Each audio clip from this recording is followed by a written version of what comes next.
Hey guys, Matt here with the Roaming Scouter, and today we're going to be talking about the 7 Cub Scout essentials. Stay tuned to find out what the 7th is.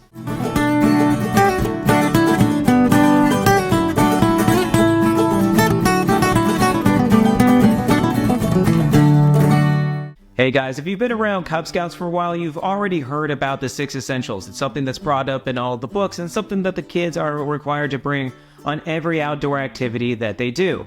The Cub Scouts have 6 essentials and the Boy Scouts have 10. Now, these are in no particular order, but each one of them has a specific purpose, and I'm going to be going over some of the different examples of why you need the different items for it. Now, these items are in no particular order, so we're going to go ahead and get started with number 1. Number 1 is going to be water. No matter what activity you find yourself doing, you and your scout should be hydrating the entire time and have enough water to sustain yourself through the entire activity. Now, water can be carried in a couple of different containers, depending on what it is that you're doing. One of the most common that you'll see with scouts is a Nalgene bottle, which Nalgene is a brand, but it really just stands for any sort of hard plastic bottle that you'll carry around. This one is from the Goshen Scout Reservation that my scout and I went to back in July.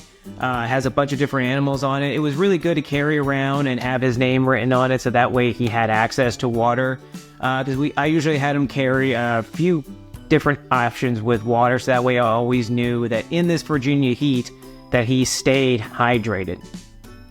And there's a couple of different variations of this, like this one is one that I carry around for everything. Now, each container has its own benefits. For example, the Nalgene or plastic bottles, they're good because you can see inside of them, you can see how much water that your scout has been drinking.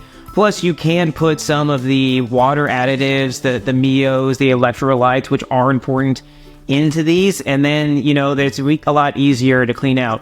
One of the cons of it is that the kids usually don't do a good job of keeping these clean if they have them for more than a couple of days, such as out at scout camp. So you want to make sure that you do a good job of cleaning this rim and letting it dry out at the end of the night when you are at camp. If not, you'll start to get mildew and all sorts of buildup around here, and then the kids are going to end up getting sick, and you might have to end up going home early. Now, the next option is a Camelback like this one. Now, there's a couple of benefits and a couple of drawbacks with using a Camelback. Number 1 is its ease of transportation. You can fill this up with water, give it to your scout, and then they can go ahead, throw it on their back, and they'll pretty much have it everywhere they go. It's less likely that they're going to set it down like they would a Nalgene bottle, but some of the drawbacks of it are, 1, you don't really see how much water your scout is intaking. With a Nalgene, you can see that it's getting diminished, and then you can go ahead and replenish it. However, with these, you'll look at it and you can't really tell how much water is in this. And sometimes you'll look at it and say, oh, it looks like they got a full Camelback, but they've actually started inflating it by blowing air into the tube.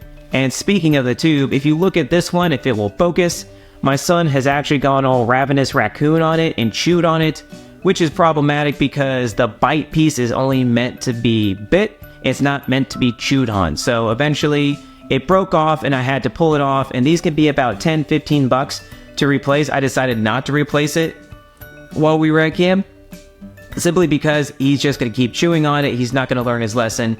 He did learn his lesson when he kept leaving it not sealed, and his bag kept getting flooded with water. One other drawback is that you should not put a water additive inside of this pack, simply because it's really difficult to clean these things out. And if you leave any sort of sugary substance inside of it, it will start to produce mildew, or it will taint the bladder, and then the bladder will start to smell, or it will always taste like whatever additive that you put inside of here. Now, if you do decide to go with a Camelback, I recommend getting one of these Camelback cleaning kits. If you look inside, it has a long straw that bends down through the different tubing, and then you've got this little mitt here that you take, put your little mitt on, put your hand inside the bladder, and you clean the inside of the bladder. It helps keep the bladder from smelling and stops the buildup of mildew. It won't help if you do add any sort of sugary substance to let it sit too long. You're going to have to bleach it and let it set out and dry out in the sun. The last container that you're normally going to see is just a normal plastic water bottle that people will buy from Walmart or Target. These are fine when you're in a mass event and you need to have water readily available, but when you're out on the trail or something along those lines, you really want to stick with a Camelback or an Nalgene. Next up on the list is going to be number 2, trail food. Now, trail food is pretty straightforward. Your scout's going to be running around doing all these different activities. They're eventually going to get hungry. If you're out on a hike, you're going to want some beef jerky. You're going to want some trail mix. Just be mindful that any sort of allergens that you're going to have with your kid or the surrounding scouts, because being out on the trail and having to worry about anaphylactic shock can be problematic. Just going to put that out there. Make sure you're always aware of who has what allergies, and then make sure that your kids don't bring anything that could trigger that. Alright, well that brings us to number 3 on the list, which is a first aid kit. Now, some of the most common first aid kits that you're going to find are going to be these little boo-boo bags that you have here. This one is just a pencil container that we had the scouts put all of their different supplies in. It has everything that you're going to need for the bumps, scrapes, bruises that they're going to get on the trail. Maybe a bee sting if the kids aren't doing what they're supposed to. So really, this is all you should need out there. Like, this one is an option. You can have the kids make something like this. This one's out of an oven mitt where it has the different items inside of it. You as a parent should probably be carrying around a medical kit. This one right here is the one that I carry personally inside of my bag, but I don't expect my scout to carry this because there's some advanced things in here that they're not ready to learn about yet. But really, this is all that you're going to need for your scout inside of their 6 essential bags. So the next item up on our list is one that's meant to be for emergencies only. Now, you're a scout, you're out, and all of a sudden you get turned around, you realize that you're not with your buddy, or you and your buddy have been separated from your pack.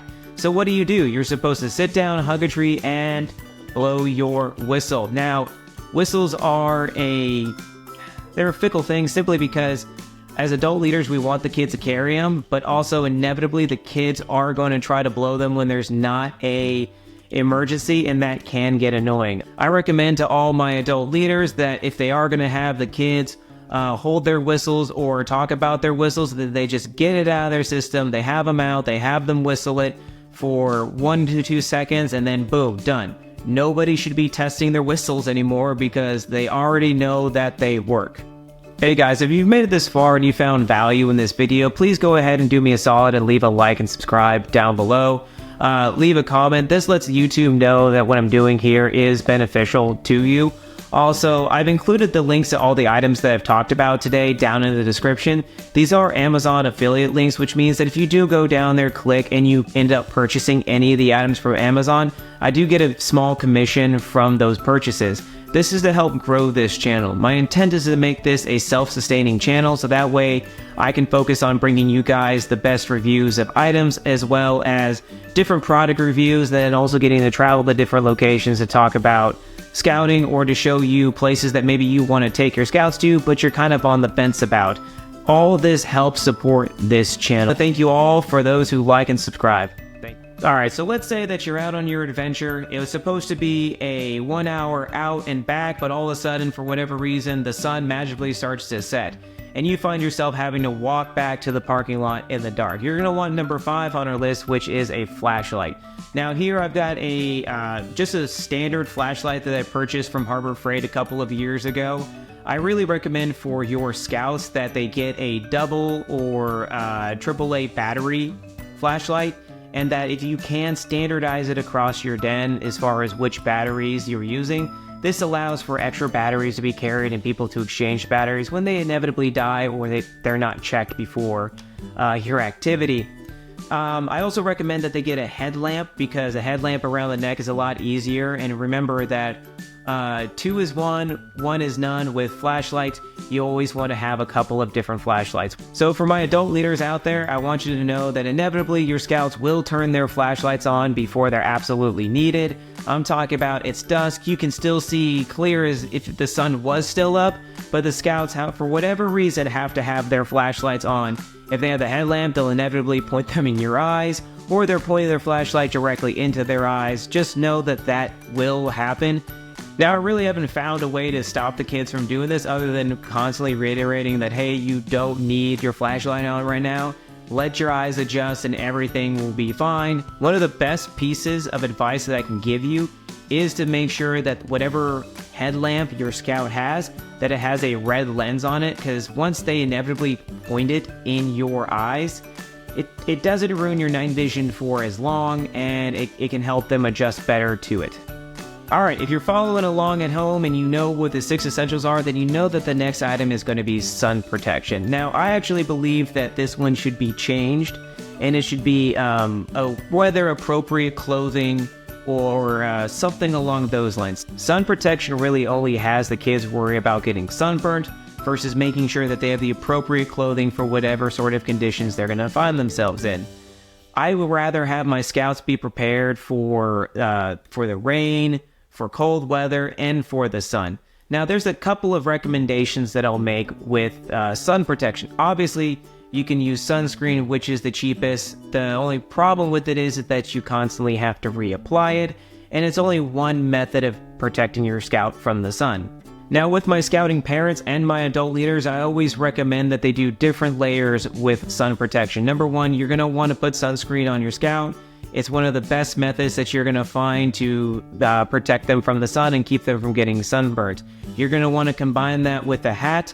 Usually a full brim hat is what's best. However, if they just have a baseball cap and they want to put something over their neck like a bandana, that's perfectly alright as well. I also recommend that a hiking shirt or a fishing shirt also be used. Some of the ones that you're seeing on screen are like a 50 FPS fishing shirt that has a hood on.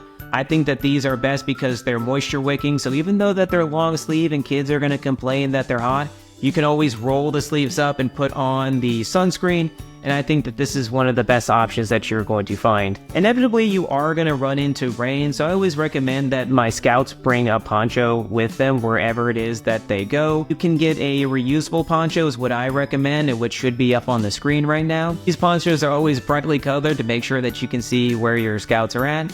And also, they're reusable. It's like once you're done, you bundle them up, and when you get back to the house, you just hang them up, they dry out, then you fold them back up and put them in the case, and they're good to go again. If you don't want something like that and you find yourself in a pinch, you can use a trash bag, or you can use one of these disposable ponchos. I carry a couple of these with me everywhere I go, because inevitably a kid or an adult, mostly, is going to forget their poncho and they're going to want something to keep them out of the rain. So a 10-pack of these is only a couple of dollars, and it's a real lifesaver. Finally, number 7 on our list is going to be a backpack. That's right, a backpack.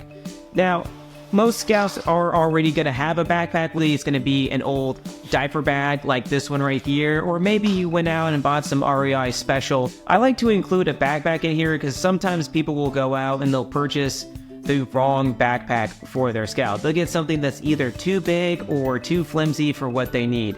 I always recommend that you use what you have around because a Scout is thrifty. So something like this multi-pocketed diaper bag, it is great for my Scouts 6 Essential. It has a couple of different pockets in here. They use the whole formula, and now they hold his 6 Essentials and his snacks and everything. So this one is great, and I highly recommend it. You don't necessarily need to get a monstrosity like this that I carry around.